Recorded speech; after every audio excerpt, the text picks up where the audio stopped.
The ancient alien wagered his daughter, and then the human claimed her for himself. Welcome to the world of science fiction. Comment below where in the world you are watching from today, and if you like this story, don't forget to subscribe.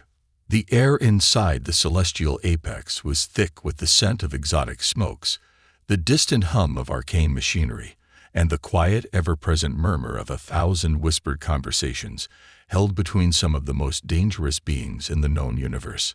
This was not just a place of commerce, not merely an elite gathering of powerful figures from across the galactic expanse. No, the apex was something far more significant, a throne room of egos, a battleground of intellect and deception, a temple where fortunes, empires, and entire bloodlines could rise or crumble in a single fateful wager.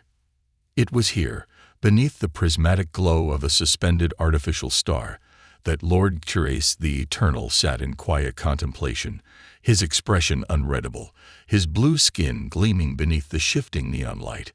Curace was no ordinary ruler, no mere warlord clutching desperately to fleeting power.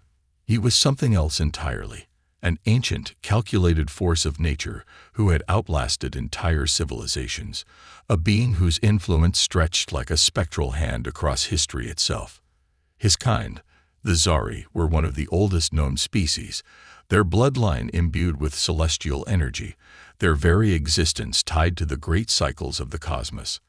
And Curace, he was their unchallenged patriarch, a king among immortals, a god to some, a tyrant to others. He did not make wagers lightly. He did not play games with lesser creatures for sport. Yet tonight, with the weight of an empire on his shoulders, and a challenge issue that he could not ignore, he found himself placing the highest stake of all. Across from him, seated in a semicircle of varying opulence, were the other players, powerful warlords, exiled noblemen, enigmatic traders of forbidden relics, and the highest-ranked representatives of interstellar crime syndicates. Their faces were varied, some masked, some openly sneering, others watching with the practiced patience of predators. But their eyes all gleamed with a singular hunger. They wanted to see Curace lose. The game was celestial decree, an ancient and revered test of intellect and foresight. A game not merely of cards and chance, but of strategy, knowledge, and psychological warfare. To the untrained, it seemed simple. Players bid not with currency, but with influence, power, and assets. A lost hand could mean ceding control over entire sectors of space, surrendering priceless artifacts, or even agreeing to unbreakable contracts that could alter the course of history. It was not for the weak-minded. And yet, at the far end of the table, playing with what seemed like reckless abandon, was a human. Joseph Kane did not belong here, and he knew it. He wasn't some imperial prince, nor a highborn strategist raised on the etiquette of cosmic politics. He was a survivor, a man who had spent his life crawling through the underbelly of the galaxy, fighting and bargaining his way through conflict after conflict, never fully belonging to any faction, yet always managing to escape their wrath. He had started as a soldier, a mercenary, and through sheer grit and ingenuity had carved out a name for himself as a man who could win battles without firing a shot. Some called him a tactician, others a con artist. In truth, he was a little of both. He had entered the apex under the guise of an invited guest, an earthborn diplomat caught in the web of larger events. But when he had seen the game begin, when he had seen Curace himself step into the circle, something had compelled him forward. Perhaps it was the arrogance of humanity, that relentless, foolhardy confidence that had driven Earth's scattered forces to challenge even the mightiest empires. Or perhaps it was the challenge itself, the tantalizing opportunity to outwit beings who thought themselves superior. Whatever the reason, Joseph had joined the game, playing like a man with nothing to lose. And now he was winning. The tension in the room had grown thick and suffocating, the stakes having escalated far beyond what even the Apex's seasoned spectators had anticipated. Curace had wagered star systems, entire outposts of military power, yet Joseph had matched him at every turn, countering his bids with well-placed bluffs, uncanny insight, and a gambler's intuition that defied conventional wisdom. The other players had been eliminated one by one until only the two remained. The final round had arrived. Guy-Therese's voice was as smooth as polished obsidian, devoid of emotion, but carrying the weight of centuries. Your strategy is unpredictable, human. His golden eyes, so unlike anything found in Joseph's own species, flickered with something unreadable, but you have yet to place a stake worthy of the final hand. Joseph leaned back slightly, suppressing the urge to wipe his forehead. His mind was calculating, running through every possibility, every move left on the board.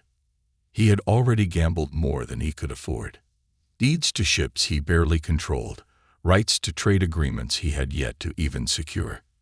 And yet he had cornered Guy-Therese, forcing the ancient being into a position where he had to make a dangerous choice. And then it happened. Guy-Therese placed his final wager. A ripple of shock passed through the assembled onlookers as his voice resonated through the chamber. I wager Amelia of the celestial lineage, my daughter, heir to my house, and bearer of the Zeri legacy. Silence. Joseph barely kept his expression neutral, but inside his pulse had quickened.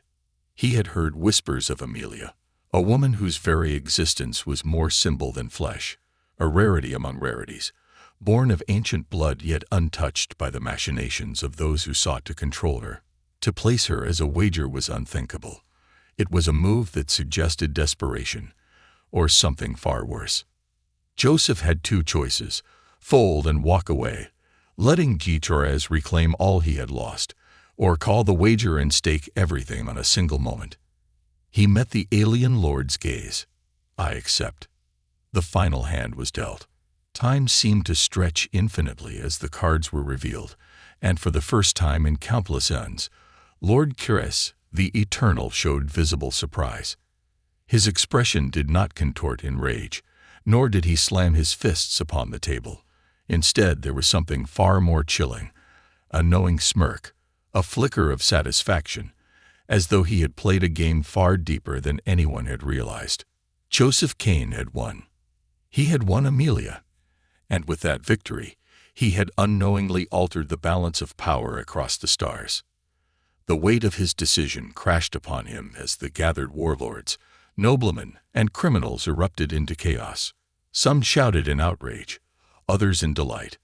Guy-Therese stood, his towering form casting a long shadow over Joseph's seated figure, and his voice carried the kind of finality that could shake destinies. It is done. And with those words, Joseph Kane was no longer merely a man who had survived the galaxy. He was now bound to one of its greatest mysteries, shackled to a fate that would drag him through a war he never sought, tied to a woman who would sooner kill him than accept him. And worst of all, somewhere deep in the cosmos, something unseen had just begun to move. The cold, piercing silence that followed was unlike anything Joseph Kane had ever experienced before. It wasn't the silence of an empty battlefield, where bodies lay still and the echoes of past violence lingered in the air. Nor was it the quiet of deep space, where the stars whispered their distant indifference. This was a silence crafted by expectation, by the weight of cosmic law and the gravity of the moment, a silence that demanded something, though Joseph did not yet understand what it was. The pause before the universe shifted beneath his feet. Guy-Therese, looming and unreadable, studied him with the patience of a being who had seen centuries crumble before his eyes. His golden gaze was not angry, not humiliated, but instead filled with something else. Something that unnerved Joseph more than open fury ever could: satisfaction. The old alien lord had wagered his daughter, an unthinkable gamble for a being of his stature, yet he did not seem distressed at his loss. The realization sent a ripple of unease through Joseph's gut. He had expected rage, threats, or even a retraction of the bet, but instead, Guy-Therese merely inclined his head ever so slightly, the barest nod of recognition, as if something had fallen into place, as if this was always meant to happen. The gathered spectators had no such restraint.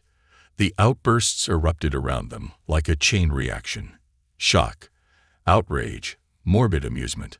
Voices clashed and tangled in a dozen different languages.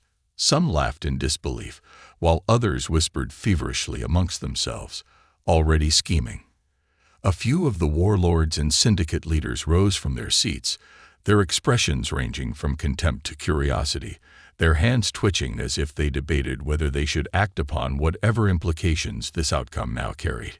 Joseph felt their stares digging into his skin. He had been a nameless participant in a high-stakes game just minutes ago, an anomaly, an unexpected guest who had been allowed to play out of sheer intrigue. But now he was something far worse, a factor that could not be ignored. He had just claimed a prize he had never wanted, a prize that carried galactic significance. And then she arrived. The doors to the Apex's inner sanctum hissed open with a sharp exhalation of pressurized air, and through them stepped Amelia of the celestial lineage. The moment she entered, the energy in the room shifted. The murmurs quieted, the laughter ceased, and for a brief, fragile moment, it was as if the air had been pulled from the chamber. She was otherworldly, and not just in the way all Zuri were. There was something about her that commanded attention, respect, and caution all at once. Her skin was a deep celestial blue, shimmering with the faintest touch of iridescence, like the surface of a sapphire caught in starlight. Patterns of intricate silver lines adorned her arms and collarbone, the natural markings of her people, but hers were unique, sharper, almost luminous with a faint energy that pulsed beneath her skin. Her dark hair was bound in a series of complex braids woven with metallic threads that gleamed as she moved. Her eyes, slitted like a predatory feline's, burned with something dangerously close to fury as they locked onto Joseph. She did not look at her father. She did not acknowledge the others. She moved as if there was only one person in this room who mattered, and he was the one who had just, however unintentionally, claimed her fate. "I am not a bargaining chip." Her voice cut through the thick air, smooth but sharp, devoid of the melodic diplomatic tone Joseph had heard from Zeri dignitaries before. It was the voice of someone who would not be owned. Not by her father, not by fate, and certainly not by a human. Joseph exhaled slowly, forcing himself to remain seated, to not rise to the challenge already embedded in her tone. He had no interest in playing into the power games of this alien court, no desire to make this worse than it already was. He had played the game because he had wanted to win, because he had thought he could beat GT Reyes at his own tactics, but now he was realizing just how deep the deception ran. "I didn't ask for this," he said, voice steady, but he knew how weak the words would sound. It didn't matter what he had intended. The game had its own rules, and he had played them. "I was put in this position just as much as you were." Amelia's expression did not soften. If anything, it hardened. "Then undo it." Joseph ran a hand through his hair, frustration bubbling beneath the surface. "It doesn't work like that, does it?" He looked toward Guitars, who remained eerily silent, his expression impossible to read. "You knew this would happen. You knew this would be the last move of the game." Guitaras's lips curved ever so slightly, not quite a smile but close.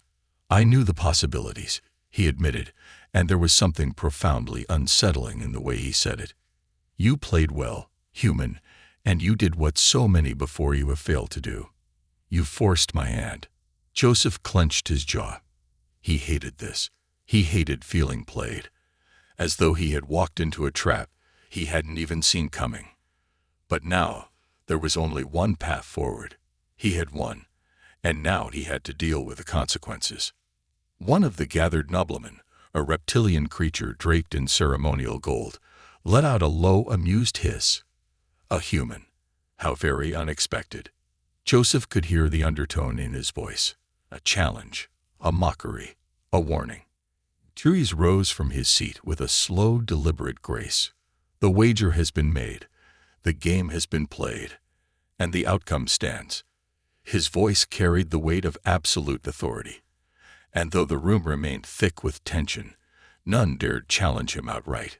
Joseph barely had time to process before two of Guitres's guards stepped forward, both clad in ceremonial black armor. "Come," one of them said. You will leave with her." Amelia's hands curled into fists, her stance rigid, her breathing controlled but dangerously shallow, as if she was seconds away from fighting her way out of this room. But she didn't, because even she, despite her resistance, understood what had just happened. She had become his, not as a possession, not as a prize, but as a cosmic inevitability, one dictated by an ancient game played by forces beyond either of their control. As Joseph followed the guards, as Amelia stalked beside him with a glare sharp enough to cut through steel, he knew one thing for certain. This was only the beginning. The corridors of Guy Teresa's celestial apex were vast and eerily silent, built in the cold precision of a civilization that had long since mastered the art of intimidation through architecture. Towering walls of polished obsidian stretched endlessly, broken only by shifting constellations of embedded starlight. Tiny artificial galaxies pooling within their crystalline confines. There was no warmth here, no sign of life beyond the silent figures that moved with the disciplined grace of trained warriors. Zeri guards clad in ceremonial black, their elongated helmets concealing expressions that Joseph had no doubt were as cold as the halls they patrolled. He walked in calculated silence, his boots echoing against the stone floor, his senses hyper-aware of the woman at his side. Amelia had not spoken since they had left the chamber, nor had she looked at him again, but her presence was an electric thing, a force that demanded attention even in her stillness. She moved with precise control, every step a testament to her training, her rigid posture the only clue to the war raging inside her. Joseph understood that war. He had seen it before in soldiers forced into roles they never asked for, in warlords bound by legacies they wished to escape, in men and women who had spent their entire lives fighting against the weight of expectations, only to find themselves trapped by them anyway. Amelia was a woman who had never been given a choice, not in her birthright, not in her father's decrees, and certainly not in this forced union that now bound them together in a way neither of them had the power to undo. For a long while, neither of them spoke. It wasn't until they reached the vast docking bay, where sleek silver vessels hovered in place, their anti-grav systems humming with quiet restraint, that Joseph finally broke the silence. "This isn't how I wanted this to go," he muttered, his voice low but firm, unwilling to sound as though he were begging for her understanding, because he knew she would not give it. "I wasn't trying to win you. I was trying to win the damn game." Amelia let out a sharp breath, the sound not quite a laugh, but close enough to something bitter. She turned to him then, her golden eyes burning like embers beneath the dim glow of the hangar lights. "And yet here we are." Her voice was cut glass, smooth and controlled but razor-edged, designed to wound. "You may not have intended to claim me, but intentions mean nothing here, human. The moment you accepted my father's wager, the moment you allowed his hand to be played, you set this course into motion." Joseph clenched his jaw, exhaling through his nose as he held her gaze. He didn't flinch under the weight of her accusation, though he felt the truth of it settle into his bones. "Then tell me what you want," he said after a moment, keeping his voice steady. "If I can change it, I will." Amelia's lips parted slightly, as if the very concept of him asking her that question had caught her off guard. But then, just as quickly, her expression hardened once more. "You can't change it," she said, her voice quieter this time, something almost resigned beneath the defiance. "You think you have any power in this situation. Don't like people making my decisions for me, and I sure as hell don't like walking away from a fight just because the odds aren't in my favor." Amelia studied him for a long moment, as if trying to decipher whether he was lying. Whether he was just another arrogant human who thought himself bigger than the universe he had been thrown into. Finally she sighed, turning back toward the horizon. "Then you should be prepared for what comes next." Joseph smirked. "Faintly, more speeches, more nobles trying to kill me in my sleep. Sounds like an average Tuesday." Amelia shook her head, her voice quieter this time, more measured. "You don't understand. The tribunal's ruling doesn't protect you. It just means they expect you to survive whatever comes next on your own." She finally looked at him again, And for the first time her expression was not one of resentment, it was one of pragmatism. Calculation. You need allies, real ones, and fast. Joseph raised an eyebrow. You offering? She didn't answer immediately. Instead, she watched him for another long moment before finally saying, "I haven't decided yet." He chuckled, shaking his head. "I'll take that as a maybe." Their transport lifted into the sky, carrying them away from the tribunal, away from the stage of laws and declarations, and deeper into the real war that had begun the moment he had won that cursed game. Because now, Joseph Kane was not just an outsider, he was a threat, and the first assassination attempt was already being planned. The first attempt on his life came quicker than Joseph expected. The transport vessel had barely made its descent into the lower districts of Zilora Prime when the first explosion ripped through the sky, a controlled detonation designed not to obliterate the craft outright, but to disable its shielding and force it into a crash. Landing alarms blared through the cabin as the vessel lurched violently, warning indicators flashing crimson across the control panels. The onboard AI navigator malfunctioned instantly, its coded voice distorting into a garbled mess of useless static. Before flickering out entirely, Joseph didn't hesitate. He had seen this kind of ambush before. Whoever had planned this wasn't trying to send a message. They wanted him dead immediately. He lunged toward the secondary controls, overriding the eye's damaged systems. With manual input, the ship was plummeting, its sleek frame spiraling through the thick atmosphere at an alarming velocity. The skyline of Zilora Prime rushed toward them, the grand spires and ancient temples blurring into a mess of steel and celestial light. Amelia was already reacting, her hand steady as she flicked through the override mechanisms. They compromised the primary thrusters. We're in free fall. Her voice was sharp, focused, but there was no fear in it, only calculated resolve. Joseph gritted his teeth, his fingers flying across the holographic controls. Not for long. He forced the auxiliary stabilizers to engage, diverting power from non-essential systems to give them even a fraction of control. The ship shuddered violently, but the thrusters coughed to life just in time to slow their descent. The vessel slammed into the lower sector of the city, skidding across an industrial landing zone. In a maelstrom of fire and debris, the impact threw Joseph against the restraints of his seat, the force nearly knocking the air from his lungs. Sparks erupted from the broken consoles, filling the cabin with the acrid scent of burnt wiring and scorch metal. For a brief moment, silence settled over the wreckage, broken only by the distant echoes of sirens wailing across the sector.